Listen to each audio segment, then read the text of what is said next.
They said I destroyed the family, then erased me from the photos, the letters, even their memories. But when my sister got exposed for stealing what I built, they called, not to apologize, but to ask me to save their reputation. This is the story of how I chose silence, not out of weakness, but because I owed them nothing anymore. Hi, my name is Evelyn Hart. 2 months ago, my sister told me I was the reason our family kept falling apart, and no one disagreed. Not my mother, not my father. They just sat there, nodding like it was fact. So I left. I didn't yell. I didn't defend myself. I just walked out the door, and no one followed. Now here I am, standing on the porch of the house I grew up in, hand on the doorknob, breath fogging in the cold October air. From the outside, it still looks like the perfect New England postcard. White siding, blue shutters, a porch swing that creaks just right. But inside is where I disappeared. Through the living room window, I could see my sister, Caroline, sitting like a queen in the middle of the sofa, scrolling through her phone. Our mother fluttered about with teacups and napkins, hosting like the world depended on it. Our father, Henry, was as always behind a newspaper, eyes hidden. They hadn't seen me yet, and somehow that hurt more than if they had. I opened the door. No one looked up. "Hi," I said softly, stepping inside and unwinding my scarf. "I just came to ask about the curriculum. The Montpelier district is interested in licensing the early learning modules, Grandma's and mine." There was a beat of silence. Then Caroline laughed, just one quick breath through her nose. "That dusty old stuff?" she said. "I've already reworked all of it. You weren't even here." "I created those lessons," I said, "with Grandma, over 2 years." Our mother's voice came sharp, clipped. "Evelyn, why must you always dig up the past? This is why things fall apart when you're involved. You stir." "I'm just asking for recognition," I said. "That's not stirring." Caroline finally looked up. "Look, if it was so important, maybe you shouldn't have disappeared when things got hard. I stayed, I built something. And now you want to come back and claim credit?" I opened my mouth, but stopped. I had cared for our grandmother until her last breath. I'd put my career on hold. I'd missed birthdays, missed launches, missed the moment they decided I was no longer needed. "You erased me," I said quietly. "From the project, from the narrative, from the family," she shrugged. "You were never really part of it." There it was. And then my mother added, without lifting her gaze from the tray of scones, "We didn't invite you to the launch party because we didn't want tension." I blinked. "What launch party?" Caroline rolled her eyes, then turned away as if the conversation bored her. And in that silence, I understood. They didn't forget me. They excluded me. "I guess I don't belong here anymore," I said, voice flat, not angry, not even sad. Just done. No one stopped me as I walked back out. The late afternoon sky was heavy with cloud, and the wind carried that raw chill that comes just before the first frost. I walked past the old school, the bakery with the lopsided sign, the tiny park where Grandma used to read books to neighborhood kids on Tuesday afternoons. Everything looked the same. I had changed. A few blocks away, just off the main road, stood Hillbrook Inn, a faded wooden sign, a flickering porch light, the kind of place people pass without noticing, but tonight it was shelter. Inside, the clerk didn't ask questions. "Room 204, he said, handing me a key. "End of the hall." The room smelled like lemon cleaner and closed windows. The bedspread was stiff with starch. The lamp on the nightstand hummed faintly. I sat on the edge of the bed and pulled the envelope from my coat pocket. I'd carried it for weeks. Inside, a note in Grandma's handwriting. "You will build what no one sees today." I read it once, then again. Outside, headlights swept past and faded into the trees. Inside, for the first time in years, I felt nothing. And somehow, that nothing felt like the beginning of something. The next morning, Evelyn woke to a pale, washed-out sky and the muffled hum of a vacuum down the hallway. She hadn't slept much, maybe 2 hours if that, but her mind felt oddly alert. Maybe it was the silence. Maybe it was the fact that, for the first time in weeks, no one expected her to explain herself. She sat up slowly, rubbing her arms against the motel chill. The envelope with Grandma's note still sat on the nightstand, untouched since last night. She glanced at it, then reached for her coat and pulled on her boots. By 7 a.m., she was sitting in a corner booth at Maple and Rye, a tiny cafe near the old bus depot. The smell of burnt toast and cheap coffee clung to the worn wooden walls. A small chalkboard near the register read, "Free Wi-Fi, refill all day, sit long, talk little." It was perfect. She ordered the smallest coffee they offered, $1.75 with tax, and sat by the window, her aging laptop plugged into the only available outlet. The screen blinked reluctantly to life. Her fingers hesitated over the keyboard. Then she opened the bookmarks folder she hadn't touched in over 3 years. Freelance tutoring platforms. Before the chaos, before Grandma got sick, Evelyn had slowly started building a name for herself as a learning strategist, someone who didn't just help kids cram, but taught them how to organize their thoughts, how to self-regulate, how to learn. But she had set it all aside for family, and now they'd erased her from the very thing she helped create. She clicked sign in. One of the platforms still remembered her. Old bio, experienced educator, specializing in middle to high school transitions, SAT/ACT prep, patient, structured, reliable. She edited it slowly, carefully. About me, I believe in showing up, even when no one else does. By noon, she'd submitted applications to 12 listings. A sophomore overwhelmed by college prep, a homeschooled teen struggling with writing, a single mother trying to pass the GED to qualify for a new job. Each profile made her feel oddly at home, not because they were easy, but because they were real. These weren't curated influencer families with matching outfits and monogrammed mugs. These were people trying to get through the day, just like her. Halfway through her 5th application, Evelyn paused. She stared at the words she had typed in the bio box. Reliable. Compassionate listener. She thought of Grandma's voice. "You were always the one who listened, Evie. Even when the house was full of noise, you heard the quiet." A lump rose in her throat.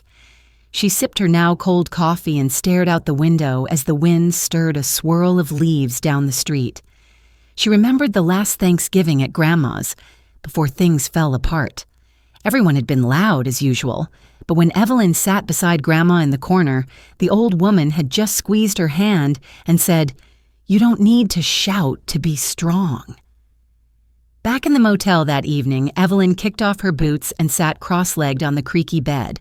She pulled out a notebook from her bag and wrote down every platform she'd applied to, each client's name, what they were asking for. It felt like inventorying hope. Her phone buzzed. New message. "Hi, Evelyn. I loved your profile. Would you be available for a trial session tomorrow?"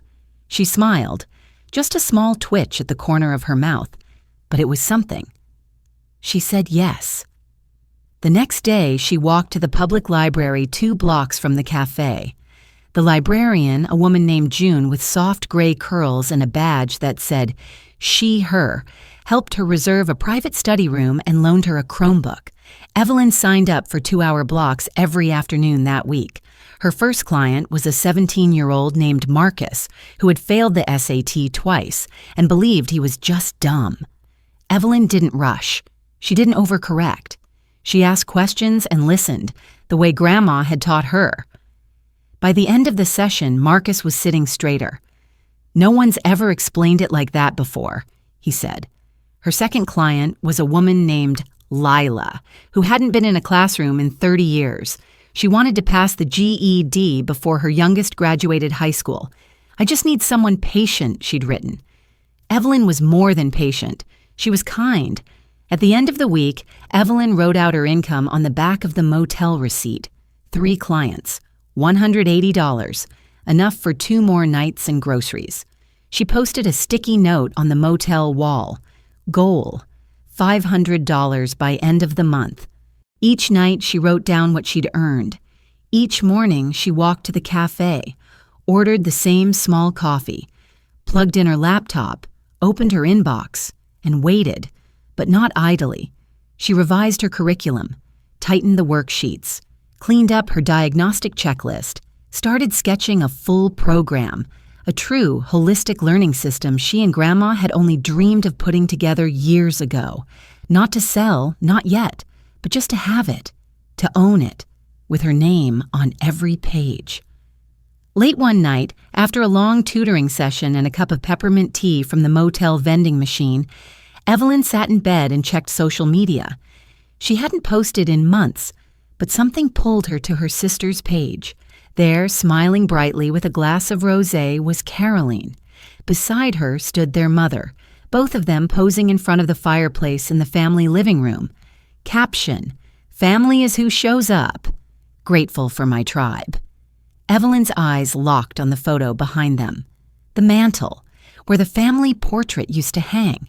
But the picture was new, a high-resolution photo, Caroline in the center, Mom and Dad flanking her, even their new golden retriever, Scout, sitting obediently in the front.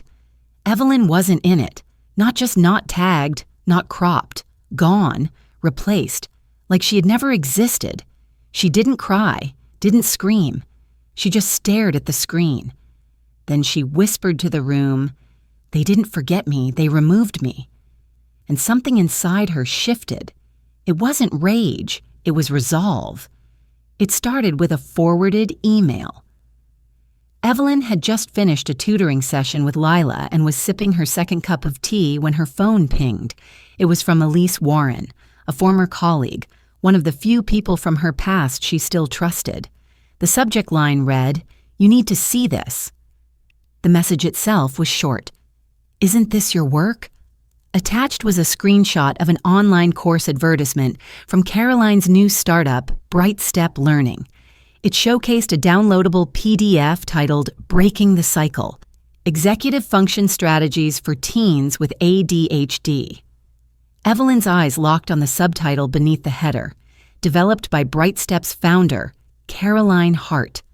Her stomach dropped. That title, that structure, that worksheet layout, it wasn't just inspired by her material, it was her material, word for word, line by line. The same breakdown she and her grandmother had designed years ago over the kitchen table, piecing it together with color-coded sticky notes and late-night tea. She scrolled further. The module listed 4 key strategies, exactly the ones she'd written, even in the same order. There were no changes, no improvements. Only one thing was different. Her name was gone. Evelyn stared at the screen in disbelief. At first she thought maybe it was a mistake. Maybe Caroline had accidentally uploaded the wrong file.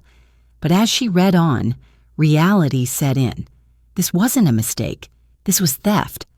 The betrayal burned deeper than she expected. Not because of the money, though surely there was some of that involved. Not even because of the ego. It was something far more personal. Evelyn had written those strategies in the months when Grandma's memory was slipping, using education as a way to preserve not just thought, but legacy. The curriculum was never meant to be trendy or marketable. It was meant to matter. And Caroline had scrubbed it clean like a used plate, repurposed, repackaged, and rebranded. Evelyn paced the motel room, rage and heartbreak pulsing behind her ribs. She wanted to confront Caroline, but what would that change? They'd already decided she was irrelevant, that she didn't belong, that she wasn't needed. But then she remembered something Grandma once told her.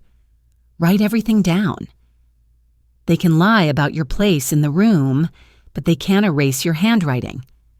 So Evelyn did. She opened her laptop and pulled up her old files, thankfully still backed up in her Google Drive. She dug into time-stamped documents, notes, presentation decks, and original worksheets, all bearing her name, her annotations, and her tracked edits. Every piece was there, proof. She even found emails to Grandma from 4 years ago discussing the structure and themes, some of them so raw they brought tears to her eyes. Then she opened her physical folder, the one with the original drafts, Grandma's penciled-in comments in the margins, smiley faces where she liked something, underlines where she didn't. It wasn't just a curriculum. It was a relationship, a story, a legacy. And Caroline had stolen it all with a smile and a corporate logo. Evelyn knew she couldn't let this go, but she also didn't want war. What she wanted, what she had always wanted, was acknowledgement. So the next morning, she printed out several side-by-side comparisons between her originals and Caroline's published materials.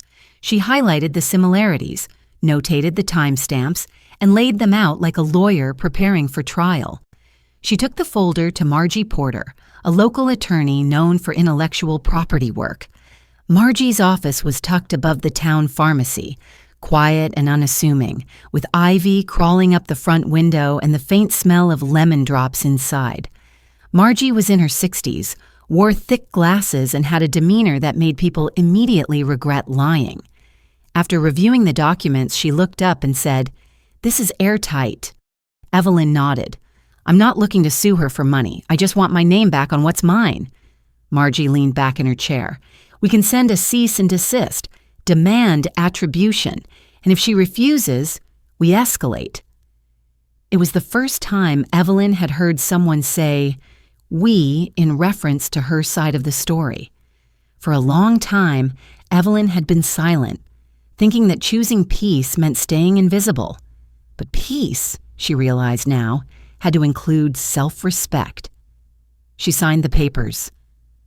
That night, she didn't return to the motel immediately. Instead, she walked to the lake just beyond town, where the trees arched low over the water and the moonlight shimmered on the surface like something breathing beneath. She sat on a bench and let the quiet settle over her. For the first time in weeks, she wasn't afraid. She wasn't confused. She was angry, and she welcomed it. It was clean, clear, purposeful. A part of her still wondered what would happen when Caroline got the letter. Would she call? Would she deny it?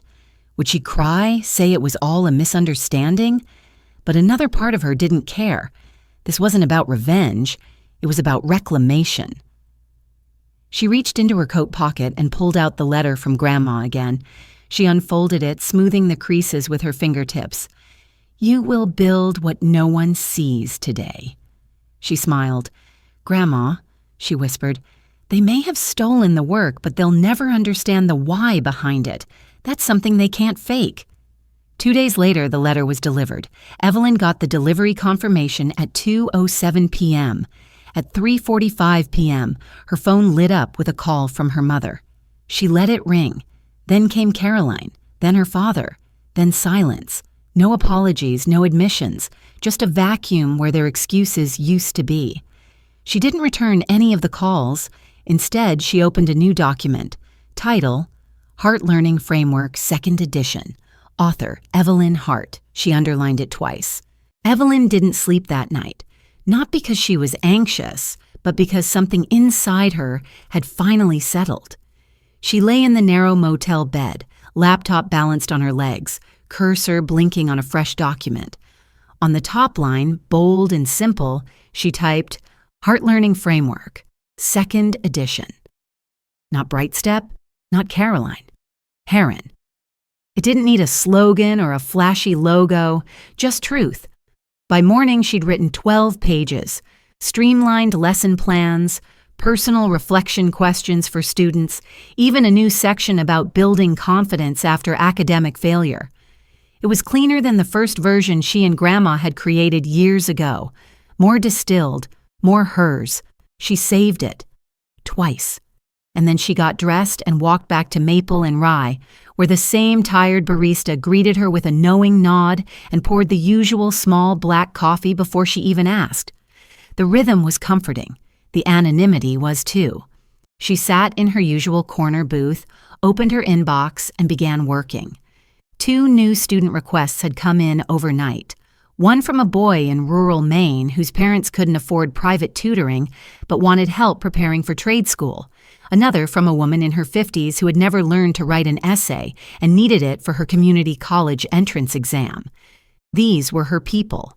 Not polished, not loud, but real. She replied to both. Yes, of course I'll help. That afternoon, the cease and desist letter finally landed, publicly. Not by Evelyn's doing, but through a leak on an education forum she'd followed for years. An anonymous user posted screenshots of Bright Steps materials alongside Evelyn's originals, captioned simply, "Guess who actually wrote this?" It didn't take long for the thread to catch fire. Former students commented, former co-workers chimed in. Elise, her quiet, loyal friend, added a paragraph-long testimony about Evelyn's contributions, how the entire framework had originated from Evelyn and her grandmother's early work with local schools. Caroline, for her part, said nothing. No posts, no denial, no apology, just silence. And in that silence, Evelyn began to understand the most important truth of all. She didn't have to fight loud to win. Later that week, she got an email from a small nonprofit based in upstate New York that supported under-resourced teens. They'd seen the forum thread, read about her curriculum, and asked if she'd consider doing a guest workshop via Zoom. "We can't pay much," the email read, "but your voice is exactly what these students need." Evelyn stared at the screen, heart full. It wasn't the money, it was the phrase, "your voice." She accepted. The workshop was quiet, simple, and unlike anything she'd done in years. She spoke not just about study techniques, but about resilience, about starting over, about building structure when the world feels chaotic.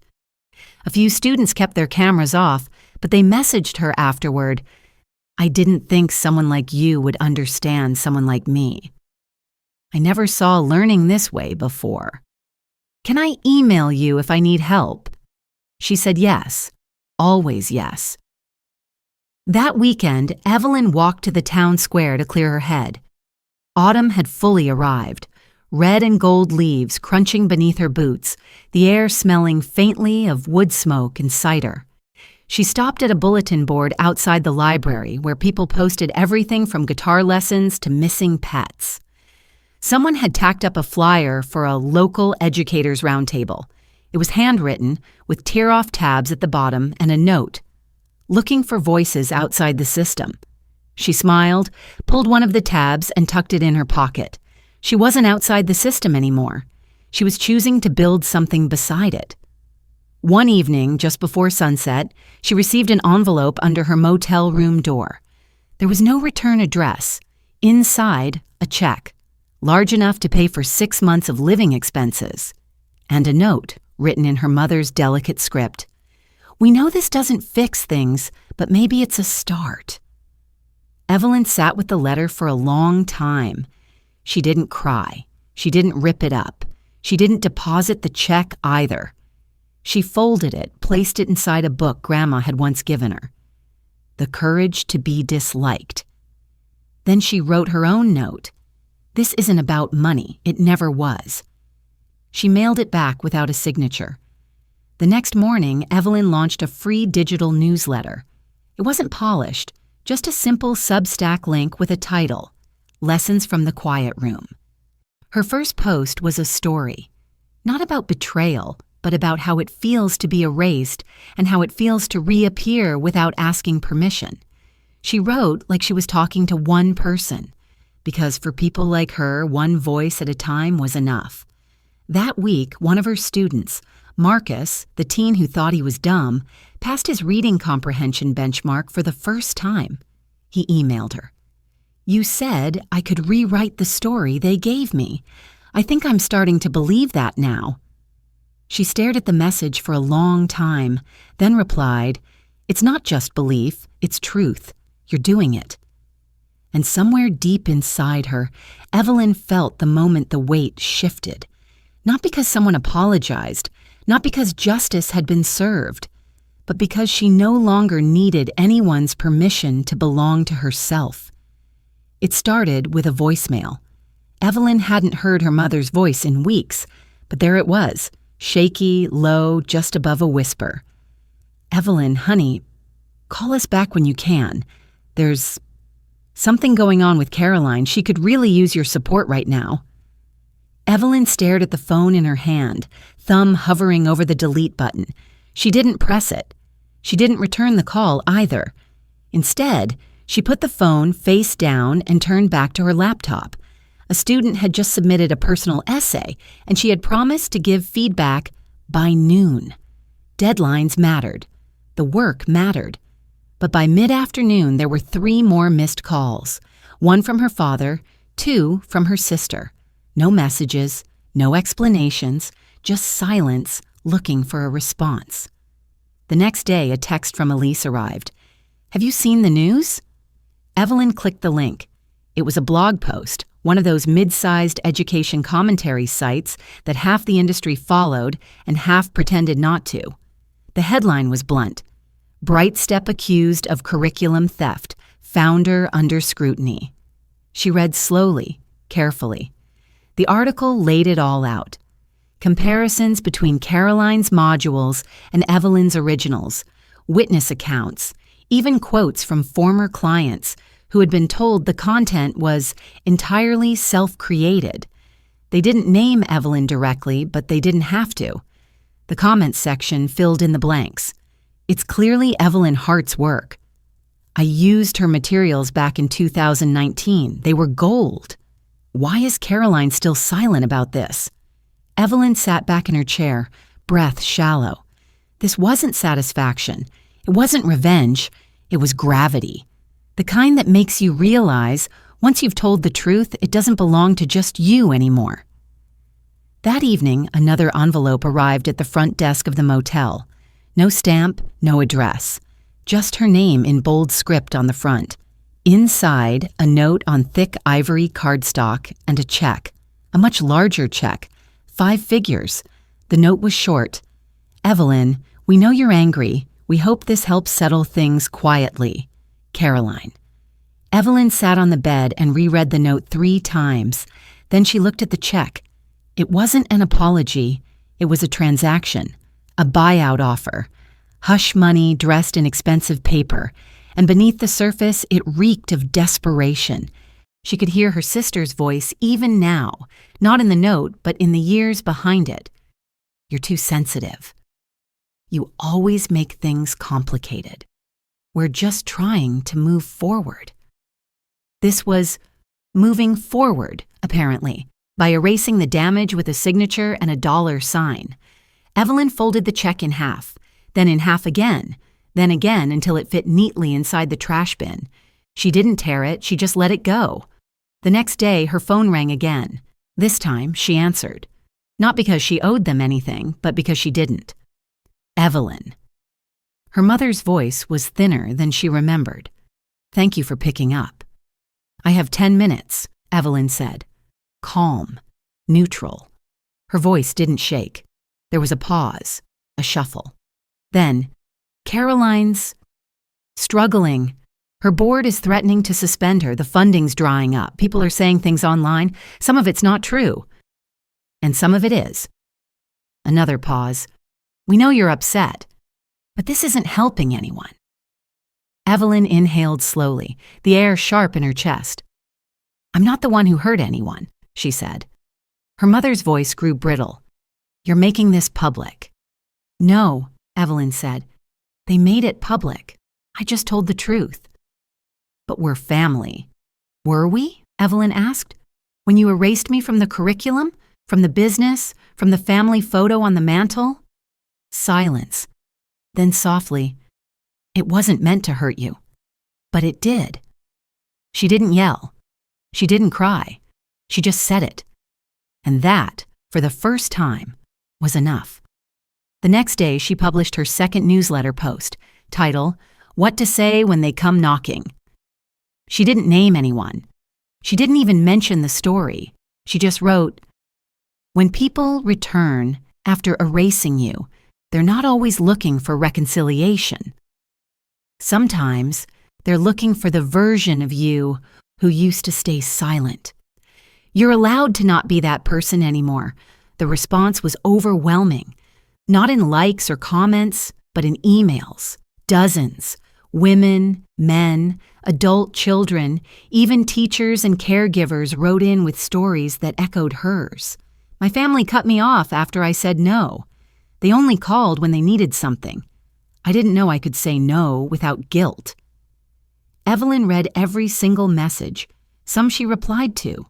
Others she simply carried with her.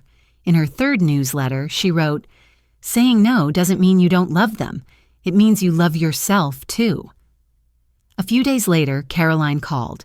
Evelyn didn't answer. Instead, she saved the voicemail, short, clipped, no real apology, into a folder on her desktop labeled Unfinished Business. Not out of spite, but because not everything needed closure. Some things just needed distance. And Evelyn was learning to live in that space, where silence wasn't empty, but full of choice. That week, she got another invitation from a podcast hosted by two former educators turned authors. They wanted her to talk about her framework, her story, her journey. She said yes. Not because she wanted attention, but because her voice had finally grown too large to stay boxed up in motel rooms and whispered emails. She spoke softly on the recording, but her words landed like truth. "I didn't set out to burn bridges," she said. "I just stopped pretending they weren't already ashes." The podcast aired on a Tuesday morning. Evelyn didn't expect much. The hosts, Nina and Paul, were warm and curious. The conversation relaxed. It felt like talking to old friends, the kind who don't ask for drama but quietly open space for your truth. She spoke calmly, without naming names.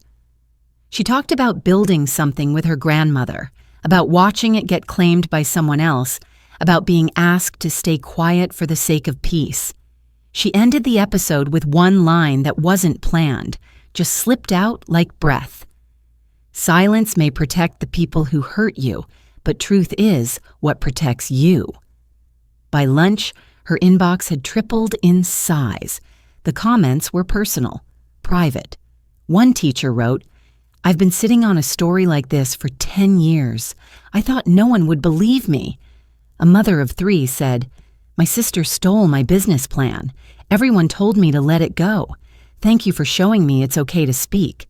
A retired social worker simply wrote, "You gave me permission to stop pretending." Evelyn didn't need to go viral. She just needed to be heard, and she was. That evening, while folding laundry at the motel laundromat, she glanced up at the mounted TV above the dryers. The news segment was brief, almost easy to miss. "Bright step under investigation for copyright infringement," the anchor read. "Founder declines interview but denies all wrongdoing." Then came the side-by-side screenshots, Caroline's materials beside Evelyn's originals. Her name wasn't mentioned, but the visual told the story. And for once, the comments weren't kind to Caroline. "That's a straight-up copy. Why not just credit the original creator?" Seems like a classic case of erasure. Evelyn leaned back in the cracked plastic chair and exhaled slowly. It wasn't vindication. It wasn't revenge. It was clarity. The truth wasn't just out there now. It was standing on its own 2 feet. 2 days later, she received a message request from a journalist. "Working on a feature about intellectual theft in the education industry. Would love to hear your side of the story." Evelyn hesitated. This wasn't like the podcast. This would have reach, a name, a headline. But then she thought about the messages in her inbox. The woman who said she hadn't written in years. The man who said he'd been gaslit out of his own story. The teenager who said, "You sound like someone I'd trust." She wrote back, "I'm in. As long as we tell the whole truth, quietly." The article came out on a Friday morning. Headline, "Stolen Lessons, How a Quiet Educator Took Back Her Work Without Raising Her Voice." They didn't sensationalize. They let her speak. They used her name. They included photos of her handwritten notes with her grandmother's annotations, highlighted lesson plans, even a scan of the original cover page with E. Hart, signed in cursive ink. Caroline declined to comment. Evelyn didn't gloat. She just forwarded the article to Elise, who replied with a single emoji. That weekend, Evelyn moved out of the motel. She found a small one-bedroom unit above a bookstore near the edge of town. The floors creaked, the water took forever to heat, and the windows overlooked a grocery store parking lot. But it was hers. She unpacked slowly, intentionally. On the wall above her desk, she taped a quote Grandma once scribbled on a note card. What they try to silence might be the only thing worth saying. She hung it without a frame. Just tape. No need to dress it up. Later that month, she hosted her first virtual workshop series titled Your Voice, Your Work, Protecting Creative Ownership in Quiet Spaces. She expected 10 attendees. She got over 200. Teachers, artists, therapists, tutors, writers, even retirees who had once built things that were taken without credit. They didn't come to shout. They came to listen, to learn how to document their work, to assert authorship, to say, I made this, even if no one clapped. Evelyn opened the session the way she always did, softly. You don't have to yell to own your voice, but you do have to stand beside it.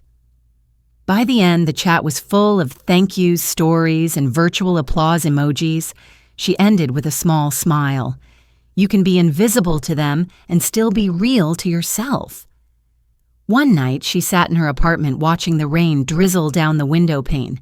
She hadn't heard from Caroline in weeks. No texts, no calls, just the echo of a door she hadn't closed, but had no intention of reopening. She didn't need revenge. She didn't need reconciliation. She needed room, and she finally had it. Room to create, room to teach, room to exist without explanation. She pulled her laptop closer, opened a new file, and began drafting a guide called Reclaiming What's Yours Without Breaking Yourself. And for the first time in her adult life, Evelyn Hart wrote her name at the top of a document, not with fear or hesitation, but with certainty. Snow fell softly outside the bookstore window as Evelyn placed the final copy of her workbook into a padded envelope. The post office bell jingled as she entered, the clerk greeting her by name. It was a small thing, being known, but after years of erasure, it felt like a quiet triumph. She addressed the envelope to a high school in Montana, where a teacher had emailed to say, I want to teach my students how to think, not just memorize. Your story reminded me why I started doing this in the first place. Evelyn smiled, slipped the envelope into the outgoing bin, and tucked her gloved hands back into her coat. Vermont's winter was officially here. Icicles hung from roofs like crystal teeth, and every breath formed a cloud. As she walked back toward her apartment, she passed a park bench by the library. For a second, she stopped and stared. There it was again. That memory. Her grandmother sitting there, gray scarf wrapped around her neck, reading aloud to a group of restless kids while Evelyn handed out paper and markers. No camera, no social media post, just learning for the sake of learning. It had been real. It had been hers. And now it was alive again. In every lesson she shared, in every message she received, in every person who now dared to put their name on what they created. A week before Christmas, a letter arrived in the mail. Not a card. A real letter. Handwritten, no return address. The handwriting was unmistakable. Caroline. Evelyn sat by the window, reading slowly. I don't know what to say that won't sound like spin. I won't ask you to forgive me. I know I crossed a line I can't uncross. But I want you to know that I've been reading the things you're putting out, and I get it now. I thought silence meant you didn't care. I didn't realize it meant you were carrying more than I could see. I'm stepping down from Bright Step. It was built on something that wasn't mine to take. I see that now. I hope one day we can have coffee again. Not as sisters, maybe, but as people who both tried to fix what we broke. Evelyn folded the letter carefully, slid it back into the envelope, and placed it in the drawer beneath her desk. She didn't cry.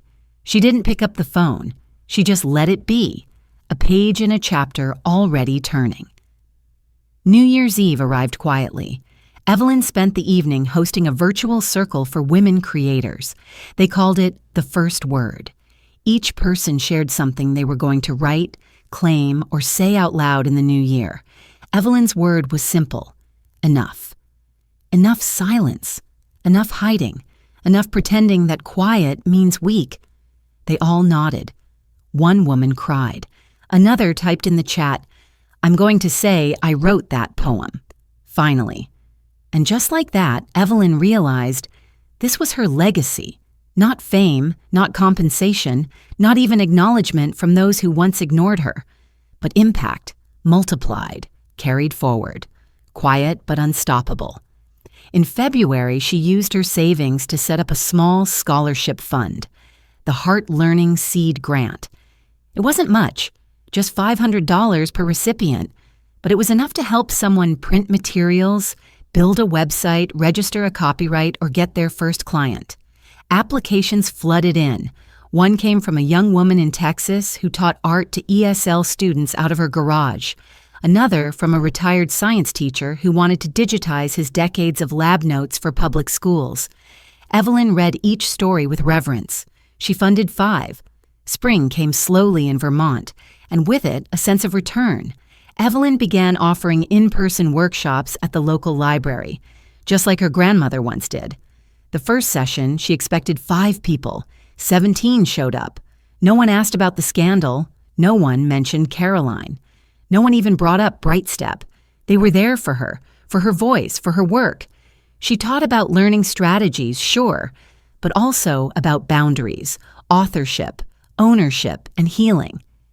At the end of each session, she gave out small bookmarks with her favorite quote, "You don't have to be loud to be unforgettable." One afternoon, as she packed up after a workshop, a teenage girl approached her. "I didn't think someone like me could be in a room like this," she said.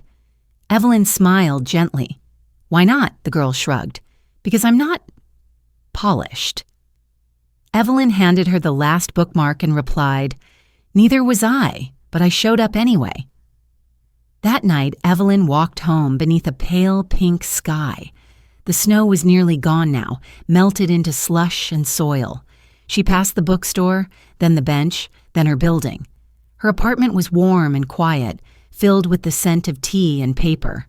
She sat down at her desk, opened a fresh document, typed the title, "The Quiet Legacy, a field guide for creators who won't be erased," and beneath it she wrote, "By Evelyn Hart, no pseudonym, no ghostwriting, no compromise. Just the truth, spoken softly, carried far. If you've ever been erased, silenced, or made to feel like you didn't belong, let Evelyn's journey remind you. You don't have to shout to be heard. You don't need approval to be real. And you are never too late to reclaim your story."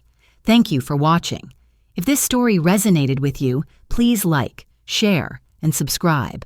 And always remember, your voice matters. Your story counts. And this space was made for you.